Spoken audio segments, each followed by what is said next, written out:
Le message du jour vous est présenté par notre frère Marc.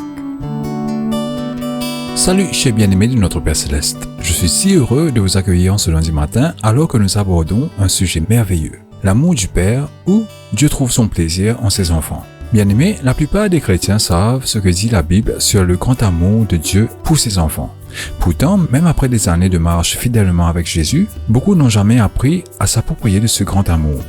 Malheureusement, il y a des serviteurs dévoués de Dieu qui n'ont jamais apprécié l'expérience glorieuse et les bénéfices de connaître l'amour du Père. Et rien n'attriste davantage le cœur de Dieu. Il y a 3 principaux obstacles qui empêchent les chrétiens d'entrer pleinement dans l'amour spécial que notre Père a pour nous. Nous allons regarder de près ces points dans les jours à venir. Ils sont, premièrement, beaucoup de chrétiens ne croient pas vraiment ce que Dieu dit de lui-même.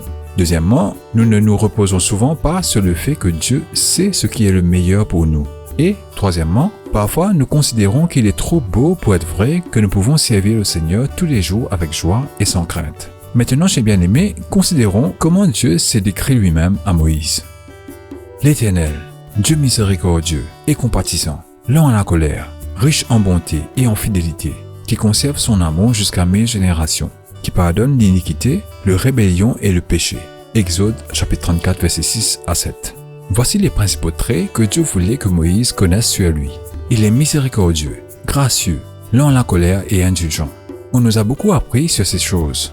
En effet, d'un bout à l'autre, la Bible parle de combien aimant et tendre le cœur de notre Père est envers nous.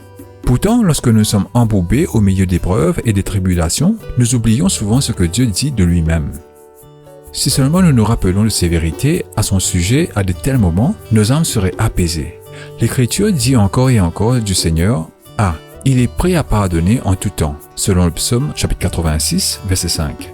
B. Il est patient avec nous, plein de tendresse et de miséricorde, le psaume 119, verset 156. C. Il est lent à la colère, riche en bonté, le psaume 103, verset 8, le psaume 145, verset 2, Joël chapitre 2, verset 13. Bien-aimés, le Seigneur veut que nous nous approchions de lui pleinement convaincus qu'il nous aime et qu'il veut que nous sachions qu'il est tout ce qu'il dit qu'il est. Que Dieu vous bénisse tous. Profitez de votre journée en lui. Nous continuerons demain. Au revoir. Si toi aussi tu crois que la parole de Dieu est une bénédiction, partage-la et sois une source de bénédiction pour les autres, toi aussi.